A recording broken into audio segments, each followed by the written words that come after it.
Hi guys, my name is MJ. Welcome to Virtu Toys channel. Okay, in front of me I have the latest from INNO64. They are Toyota CELICA 1600GT. The yeah, so basically they've came up with two new release.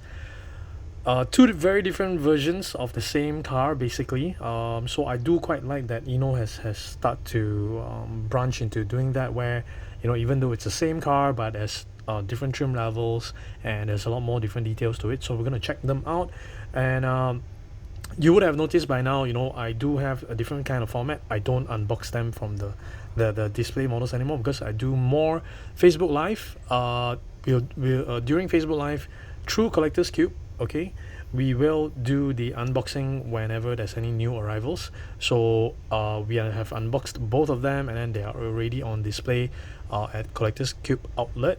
And oh yeah, the other thing, help me to smack that like button, okay, because that will help me out in the YouTube algorithms. Okay, so two things: look us up on Facebook as well. That's where I spend most of my time doing Facebook Live almost daily.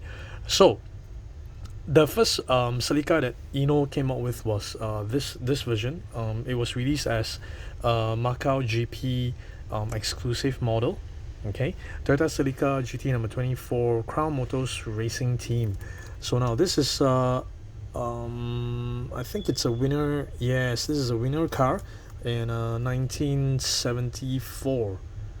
Yes, 1974. Okay, in the Macau GP. Alright, so this is actually quite an iconic car in that very iconic yellow color. It has the NGK branding as well. And so basically this CELICA, right, this is the stock version. Okay, we'll check that out in a short while. We'll do a comparison as well for both of them. And generally speaking, right, a little bit of backstory of the CELICA, right. This is the CELICA was debuted in 1970. It was actually Toyota's answer to, because they want to go into the American market, and what they see is they kind of want to follow. I've seen it being compared to the Mustang quite a few times, so I'm taking a guess that this was something that they want to target the Mustang crowd in the American market. So this is what they came up with. It is slightly smaller, however, generally in overall size of the car. However, it's very big on the inside, because last time, right, the interior of Japanese cars, they were quite small and it's not suitable for Western countries where everyone has bigger body build. So this kind of addressed that, where bigger size Westerners would be able to fit into the car.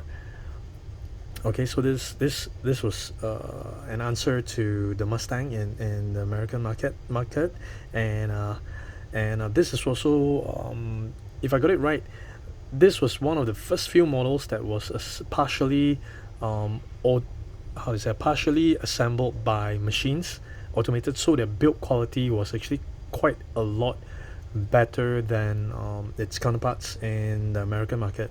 So that was quite a big selling point later, when later in the years when people were buying in early 1970s, and then these kind of feedbacks was coming out mid 70s, late 70s. So that's when the CELICA kind of went into a boom. Okay, so this is GT trim. From what I read, when it was released in 1970, right, there were 4 different trims. I'm making a guess that this is the highest trim, and I think a couple of years later the GTV variant was released. Okay, so it has, I think, air conditioning and stuff like that. Okay, so what Inno has done here is actually very nice. It really looks like the photo of the one that appears in Wikipedia, with that cover, rim cover detail. Okay, the side mirrors up in front like that. The wipers, the windscreen wipers, it's a separate piece, so it makes it really very realistic. It's very thin. It doesn't, I don't know, to me it doesn't look too big, it doesn't look too huge, so I think it's just nice. Okay, and this GT livery here on the side, this is actually very original, very stock. Okay, so up front it has that Toyota CELICA number plate, very showroom kind of feel. Okay, you can see the 4 round headlamps details. That's very nice. There's a GT logo down here as well. Very nice. I like how they captured the details on the hood. Okay, so this time around it's a print on. So yeah, they have not done the crazy as little details on it. So this time it's a print on.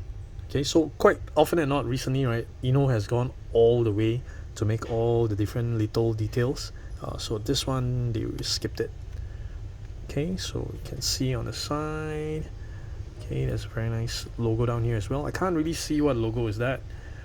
Okay, let's see if we zoom in. Can we see what it is? No, not really, because it's just so small. Okay, so we zoom back out to a more comfortable level. Okay, at the back, look at that, the GT logo again, the plates. That is very nice. That's very nice. Okay, so underneath, Toyota CELICA TA22. Okay, INNO64, made in China.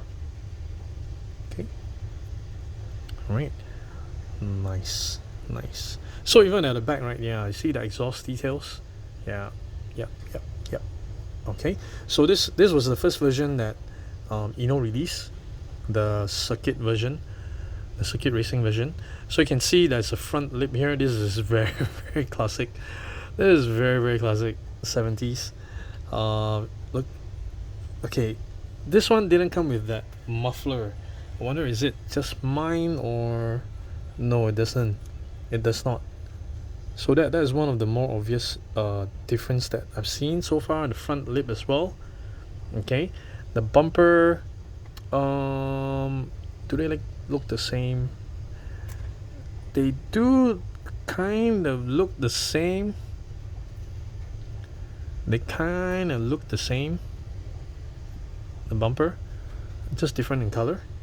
Side mirror, actually, I don't know why is it illusion where the circuit version looks a little bit bigger than the stock version. Okay, check out the side. Oh, okay, hang on. The white body kit.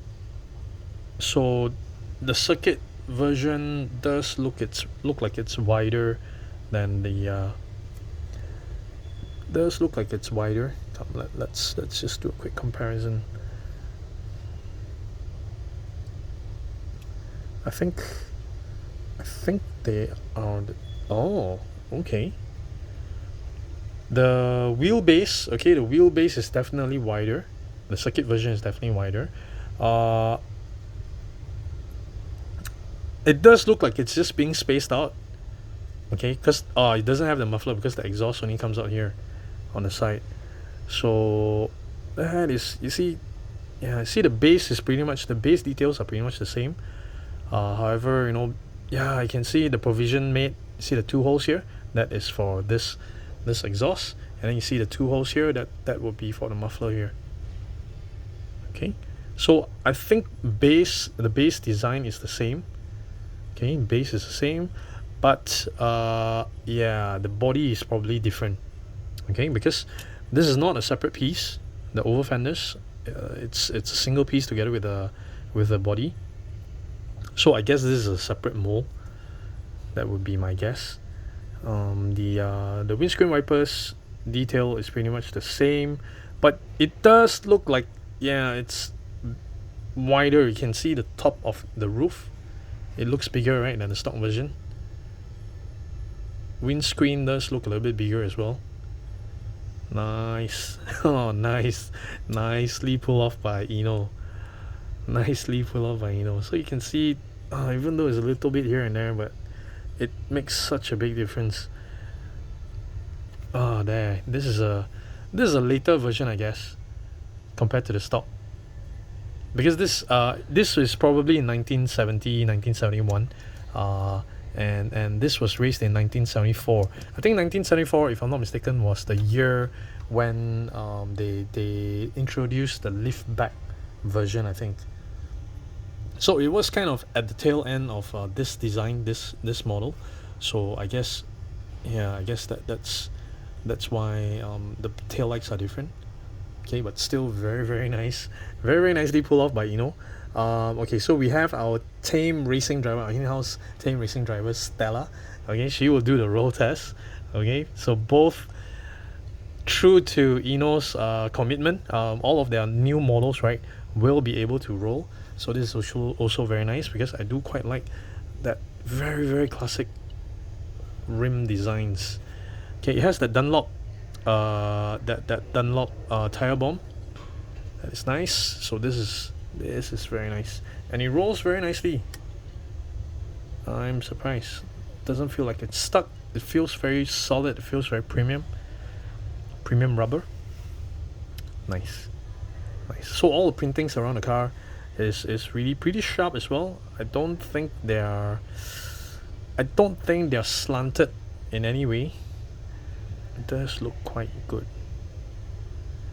I really like the Toyota logo down here. Oh shit. Nice. Very nice. Very nice. Okay, so that's it for this time around. Do hit the like button if you haven't already done so. Hit that subscribe button and hit the bell as well so that I don't miss on any of my diecast videos. Look us up on Facebook. That's where we do a lot of Facebook Live almost daily at Collector's Cube. That's QUBE. And thank you so much for watching, guys. Take care. Bye.